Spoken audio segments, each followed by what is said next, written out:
ادامه گفتارهای رادیوی فرهنگ.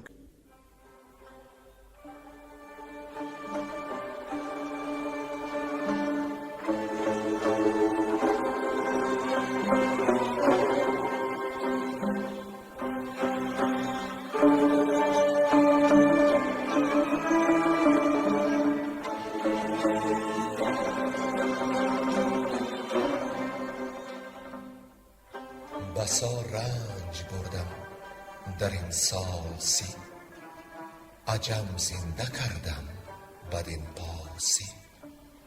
بسا رنج بردم در این سال سی، عجم زنده کردم بدین پارسی.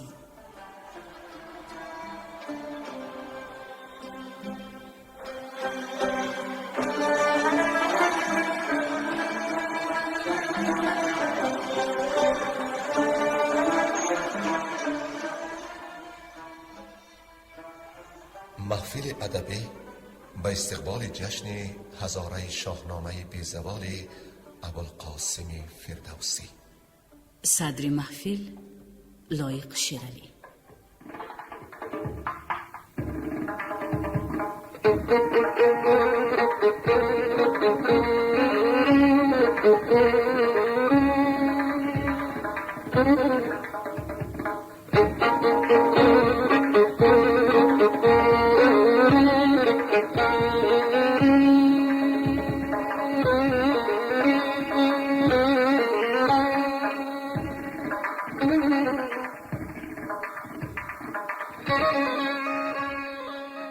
شنوندگان عزیز یاد دارند که ما در گفتار پیشین پایان داستان خونین سهراب را خواندیم. از آن قصه کردیم که چون رستم جگرگاه سهراب را درید، از کاووس نوشدارو طلب کرد، اما کاووس نوشدارو را از سهراب دریغ داشت، زیرا سخنهای سهراب سخت در یادش مانده بود. کز ایرانیان سر ببرم هزار، کنم زنده کاووس کی را بدار. گودرز بی نوشدارو به نزد رستم برگشت. رستم در جامه زرنگار سهراب را بخوابانید و خواست بر شهریار برود. در این اثنا شوم خبر رسید که سهراب از جهان درگذشت. رستم گریان و غریوان خاک بر سر میزد و بر تن جامه خسروی چاک میکرد. کرا آمدیم پیش کامد مرا، که فرزند کشتم به پیران سرا. کدامین پدر هرگز این کار کرد، سزاوارم اکنون به گفتاری سرد. بگیتی کی کشته است فرزند را، دلیر و جوان و خردمند را. دریغ آن همه مردی و رای تو، دریغ آن رخ و برز و بالای تو. دریغ این غم و حسرتی جان گسیل، ز مادر جدا و از پدر داغ دیل. خبر مرگ سهراب را شنیده کاووس شاه نزد رستم آمد تا تسلی بدهد، اما رستم او را پسند نکرد و به زابلستان برگشت و تابوت سهراب را نیز آورد. رودابه چون تابوت سهراب را دید، از چشمش جوی خوناب روان شد و فغانش از ایوان به کیوان رسید. مادر سهراب تهمینه نیز از مرگ سهراب خبر یافت و زار زار گریه آغاز کرد. پدر جستی ای گرد لشکر پناه، به جای پدر گورت آمد براه. کنون مادرت ماند بی تو اسیر، پر از رنج و تیمار و درد و زحیر. اینها می گفت و مثل مرده بر خاک می افتاد. جامه سهراب را به جای او اندر کنار می گرفت، بوسه بر سر و روی اسبش می زد. سپس با تیغ سهراب فش و دم اسبش را از نیمه برید. آن همه خواسته و زر و سیم و اسبان آراسته به درویش داد. جامه نیلگون به بر کرد و از سوگ سهراب بعد 1 سال چشم بر جهان بپوشید. پس از انجام این داستان پر اشک و خون ما به خواندن داستان سیاوش میپردازیم. اما قبل از آغاز داستان سیاوش، طبق سنتی که در برنامه‌های ما صورت گرفته است، در ستایش و بزرگداشت خداوند شاهنامه چند پاره از بزرگان پیشین میاریم.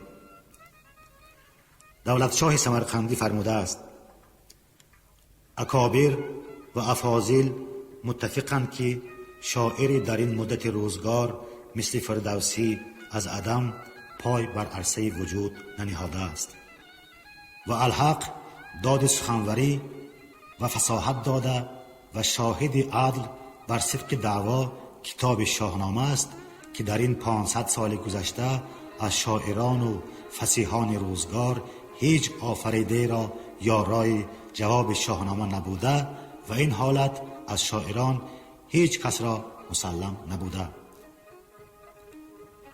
کمال اصفهانی میگوید: ای تازه و محکم از تو بنیاد سخن، هرگز نکند کسی زی تو یاد سخن.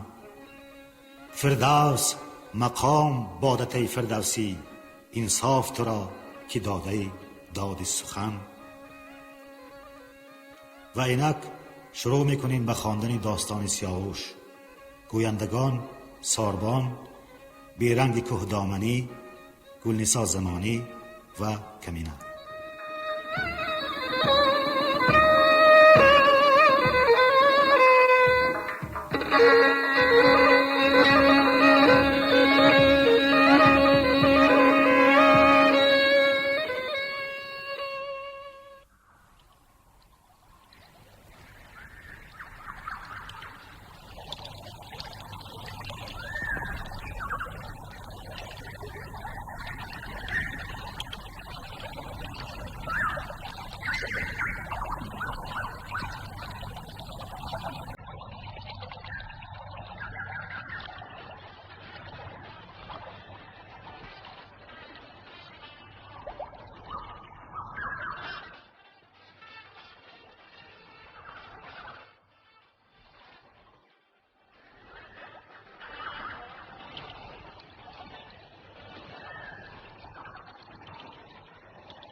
آغاز داستان.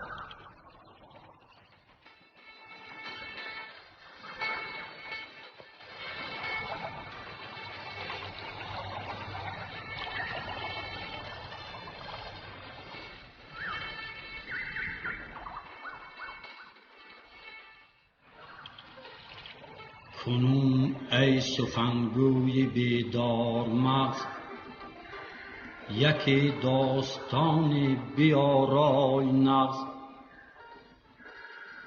سخن چون برابر شود با خرد، روانی سراینده را میشبرد. کسی را که اندیشه ناخوش بود، بدان ناخوشی رأی او کش بود. همه خویشتن را چلی پا کند، به پیش خردمند رسوا کند. ولیکن نبیند کس آهوی خویش، تو را روشن آید همه خوی خویش. اگر داد باید که ماند بجای، بیارای زان پس بدانا نمای. چو دانا پسند و پسندیده گشت، بجویی تو در آب چون دیده گشت. ز گفتار دهقان کنون داستان، بپیوندم از گفته باستان. کهن گشته این داستان ها ز من، همی نو شود بر سری انجمن. اگر زندگانی بود دیریاز، بدین دیر خرم بمانم دراز. یکی میوه‌دار بماند ز من، که ماند همه بار او بر چمن. از آن پس که بنمود 58 بسر بر فراوان شگفتی گذشت. همی آز کمتر نگردد به سال، همی روز جویم به تقویم و فال. چی گفت اندرین موبد پیش رو، که هرگز نگردد کهن گشته نو. تو چندان که باشی سخنگوی باش، خردمند باش و نکو خوی باش. چو رفتی سر و کار با ایزد است، اگر نیک باشد کار اربد است. نگر تا چی کاری همان بدروی، سخن هر چی گویی همان بشنوی. درشتی ز کس نشنود نرم گوی، سخن تا توانی به آزرم گوی. به گفتار دهقان کنون بازگرد،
یکی بیشه پیش اندر آمد ز دور، به نزدیک مرز سواران تور. همی راند در پیش با توس گیو، پس اندر پرستنده چند نیو. بدان بیشه رفتند هر دو سوار، بگشتند در گرد آن مرغزار. به بیشه یکی خوب رخ یافتند، پر از خنده لب هر دو بشتافتند. به دیدار او در زمانه نبود، ز خوبی برو بر بهانه نبود. به بالا چو سرو و به دیدار ما، نشایست کردن بدو در نگاه. بدو گفت طوس ای فریبنده ما، تو را سوی بیشه که بنمود راه.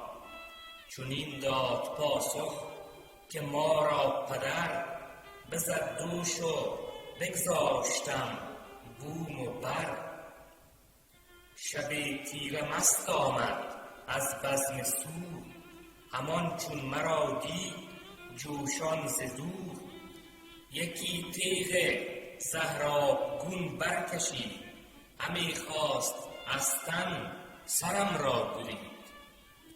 گریزان در این بیشه جستم پناه، رسیدستم این لحظه ایدر زرا.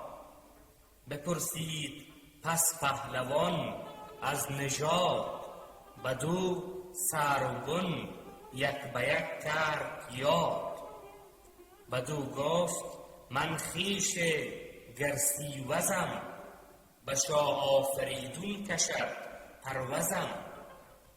پیاده بدو گفت چون آمدی، که بی باره و رهنمون آمدی.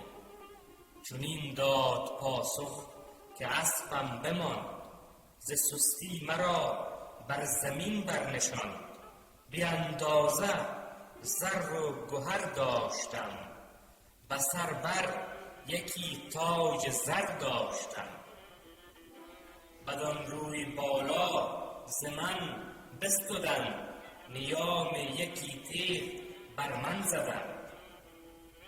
بجستم من از بیم از پیششان، بدین بیشه ام خون ز دیده فشان.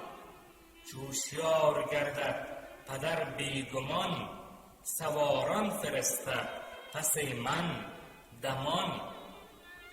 بیاید همه تازیان مادرم، نخواهد که زین بوم و بر بگذرم.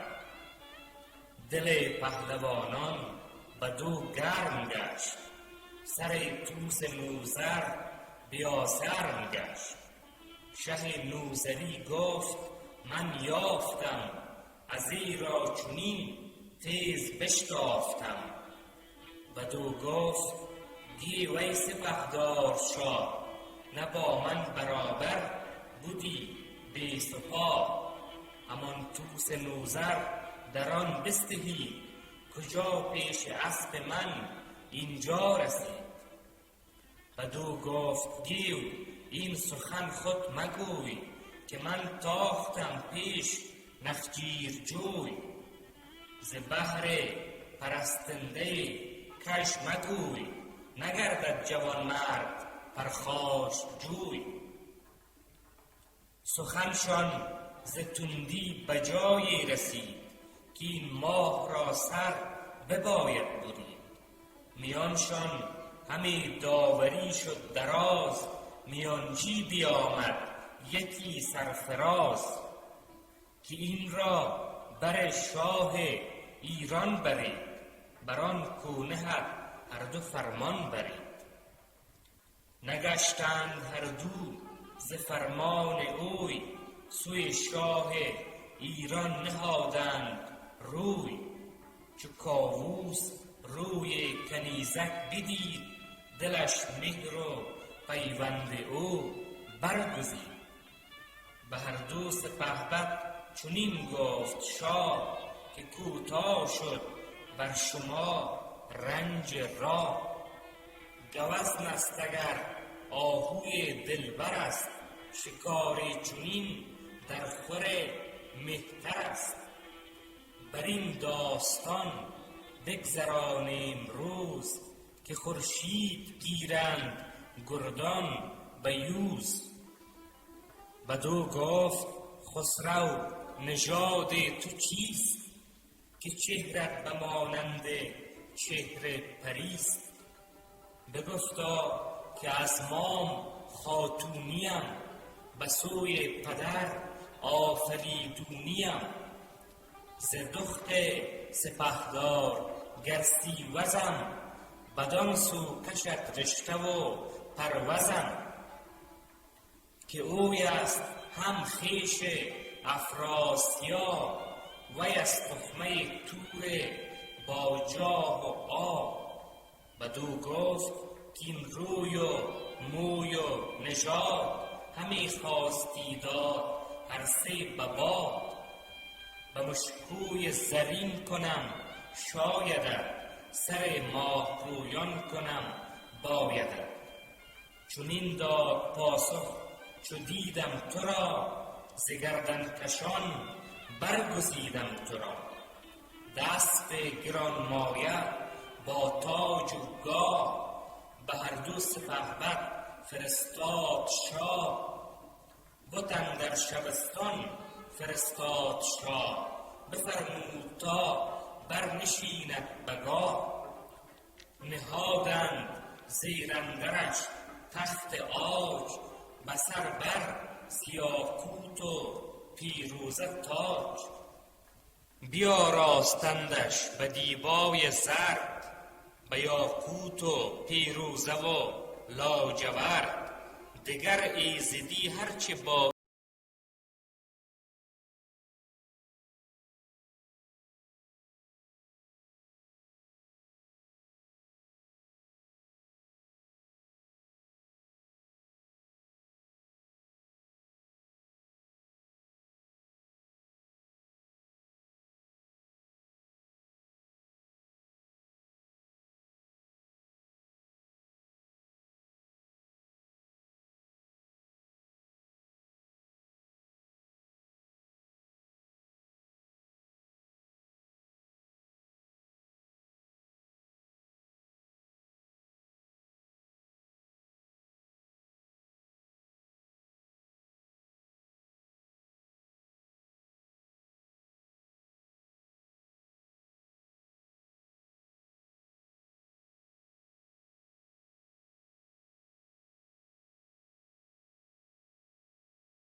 بر این روزگار که رنگ اندر آمد به خرم بهار. چون 9 ماه بگذشت بر خوب چهر، یکی کودک آمد چو تابنده مهر. بگفتند با شاه کاووس کی، که برخوردی از ماه فرخنده پی. یکی بچه فرخ آمد پدید، کنون تخت بر ابر باید کشید. جدا گشت از او کودکی چون پری، به چهره بسان بت آزری. جهان گشت از آن خرد پر گفتگوی، کز آن گونه نشنید کس روی و موی. جهاندار نامش سیاوخش کرد، بدو چرخ گردنده را بخش کرد. بخواندش ستاره شناس بزرگ، به خود برنهادش سپاس بزرگ. از آن کو شمار سپهر بلند، بدانست نیک و بد و چون و چند. ستاره بدان کودک آشفته دید، غمین گشت چون بخت او خفته دید. بدید از بد و نیک آزار اوی، به یزدان پناهید در کار اوی. بگفت او ز کار پسر شاه را، نمودش یکایک بدو راه را. چنین تا برآمد بر این روزگار، تهمتن بیامد بر شهریار. چنین گفت که این کودک شیرفش، مرا پرورانید باید به کش. چو دارندگان تو را مایه نیست، مرو را به گیتی چو من دایه نیست. بسی مهتر اندیشه کرد اندر آن، نیامد همی بر دلش برگران. به رستم سپردش دل و دیده را، جهانجوی پور پسندیده را. تهمتن ببردش به زابلستان، نشستنگهی ساخت در گلستان. سواری و تیر و کمان و کمند، عنان و رکیب و چه و چون و چند. نشستنگه و مجلس و میگسار، همان باز و شاهین و یوز شکار. ز داد و ز بیداد و تخت و کلاه، سخن گفتن و رزم و راندن سپاه. هنرها بیاموختش سر به سر، بسی رنج برداشت کامد به بر. سیاوش چنان شد که اندر جهان، به مانند او کس نبود از مهان. چو یک چند بگذشت او شد بلند، به نخچیر شیر آوریدی به بند. چنین گفت با رستم سرفراز، که آمد به دیدار شاهم نیاز. بسی رنج بردی و دل سوختی، هنرهای شاهانم آموختی. پدر باید اکنون که بیند ز من، هنرها و آموزش پیلتن. گو شیردل کار او را بساخت، فرستادگان را به هر سو بتاخت. ز اسپ و پرستنده و سیم و زر، ز مهر و ز تیغ و کلاه و کمر. ز پوشیدنی هم ز آکندنی، ز هر سو بیاورد آوردنی.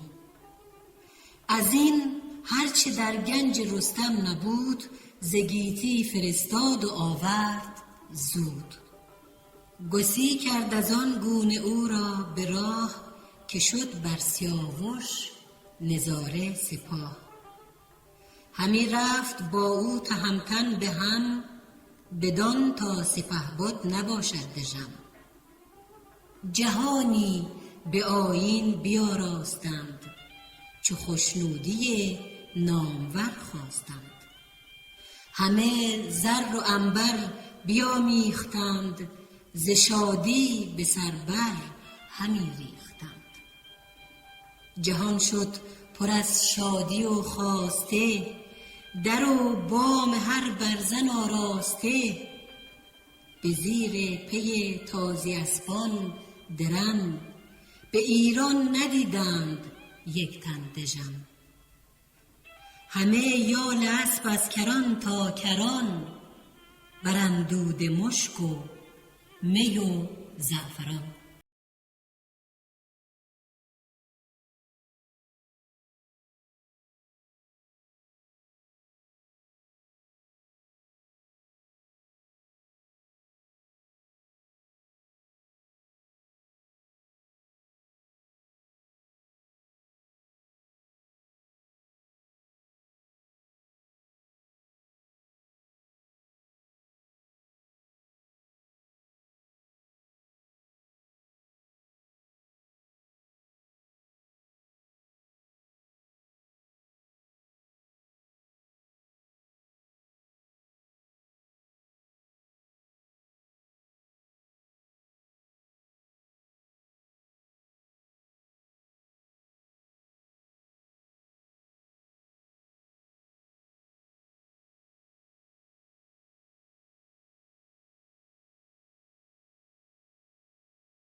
چو آمد به کاووس شاه آگهی، که آمد سیاوخش با فرهی. همان نامداران شدند انجمن، به یک دست طوس و دیگر پیلتن. خرامان بر شهریار آمدند، که با نودرختی به بار آمدند. چو آمد بر کاخ کاووس شاه، خروش آمد و برگشادند راه. پرستار با مجمر و بوی خوش، نظاره بر او دست کرده به کش. به هر کنج بر 300 استاده بود، میان همه سروی آزاده بود. بسی زر و گوهر برافشاندند، سراسر بر او آفرین خواندند. چو کاووس را دید بر تخت عاج، ز یاقوت رخشنده بر سرش تاج. نخست آفرین کرد و بردش نماز، زمانی همی گفت با خاک راز. و آن پس بیامد بر شهریار، سپهبد گرفتش سر اندر کنار. ز رستم بپرسید و بنواختش، بر آن تخت پیروزه بنشاختش. چنان از شگفتی بر او بر بماند، بسی آفرین ها بر او بر بخواند. بر آن برز و بالا و آن فر اوی، بسی بودنی دید و بس گفتگوی. بدان اندکی سال و چندین خرد، که گفتی روانش خرد پرورد. بسی آفرین از جهان آفرین، بخواند و بمالید رخ بر زمین. همه گفت که کردگار سپیر، خداوند هوش و خداوند میر. همان نیکویی های گیتی ز توست، نیایش ز فرزند گیرم نخست. بزرگان ایران همه با نثار، برفتند شادان بر شهریار. ز فر سیاوش فرو ماندند، بر او بر بسی آفرین خواندند. بفرمود تا پیشش آزادگان، ببستند گردان لشکر میان. به باغ و به کاخ و به ایوان اوی، جهان ز شادی نهادند روی. به هر جای جشنی بیاراستند، می و رود و رامشگران خواستند. یکی سور فرمود کاندر جهان، کسی پیش از آن خود نکرد از میهان. یکی هفته بودند از آن گونه شاد، به 8م دری گنج ها برگشاد. ز هر چیز گنجی بفرمود شاه، ز مهر و ز تیغ و ز تخت و کلاه. ز اسپان تازی به زین خدنگ، ز برگستوان ها و خفتان جنگ. ز دینار و از بدره های درم، ز دیبا و از گوهران بیش و کم. جز افسر که هنگام افسر نبود، بدان کودکی تاج در خور نبود. سیاوخش را داد و کردش نوید، ز خوبی بدادش فراوان امید. چونین 7 سالش همی آزمود، و هر کار جز پاک زاده نبود. به 8م بفرمود تا تاج زر، همان طلق زرین و زرین کمر. نبشتند منشور بر پرنیان، بر رسم بزرگان و فر کیان. زمین کوهستان ورا داد شاه، که بود و سزای بزرگی و گاه. چونین خواندندش همی پیشتر، که خوانی کنون ماوراء النهر.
وفات یافتن مادر سیاوش.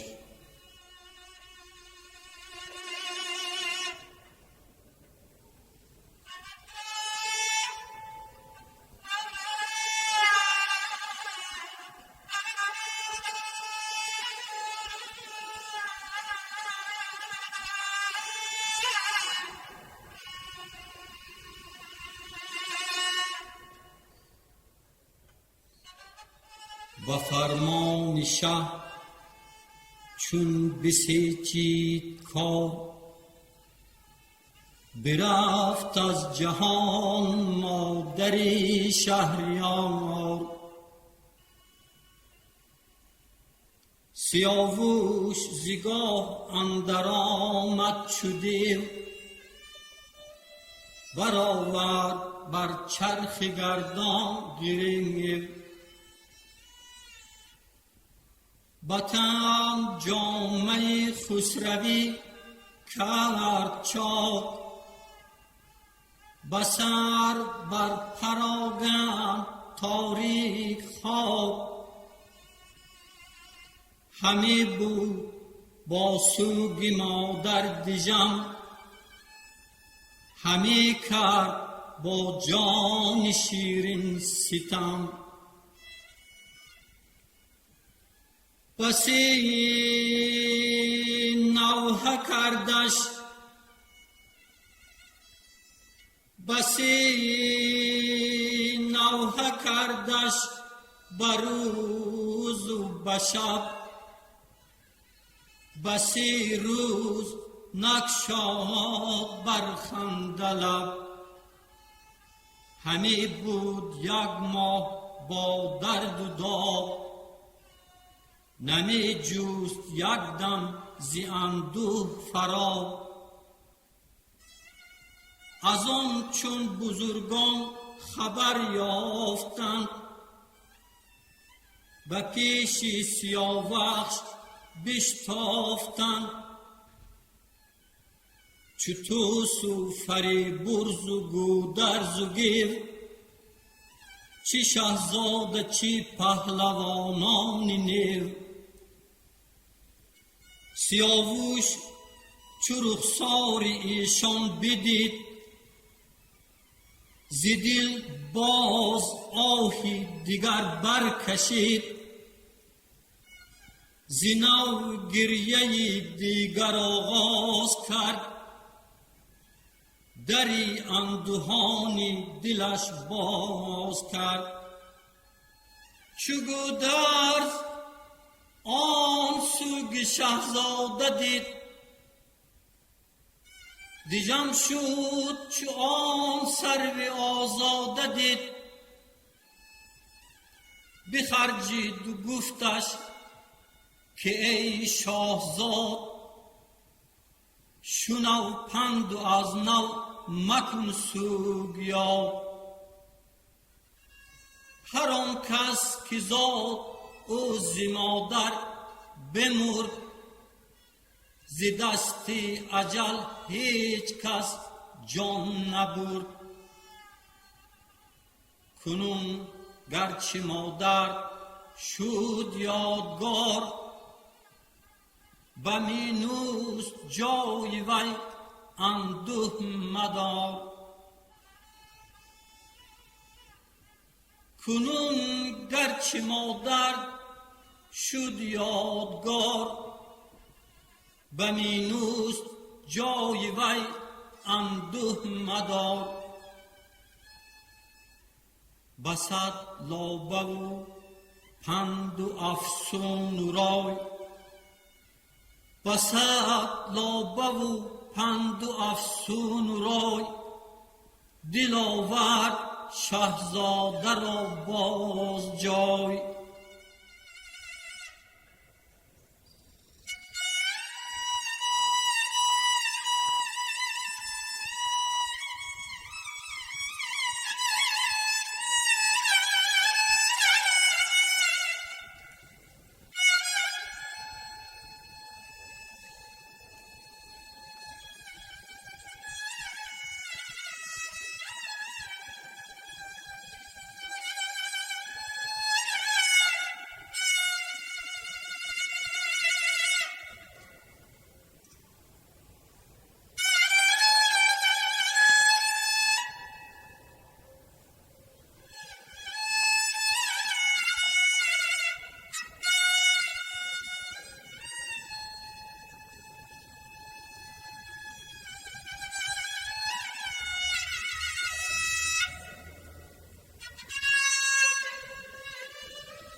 شما محفل ادبی را به استقبال جشن هزاره شاهنامه ابوالقاسم فردوسی شنیدید.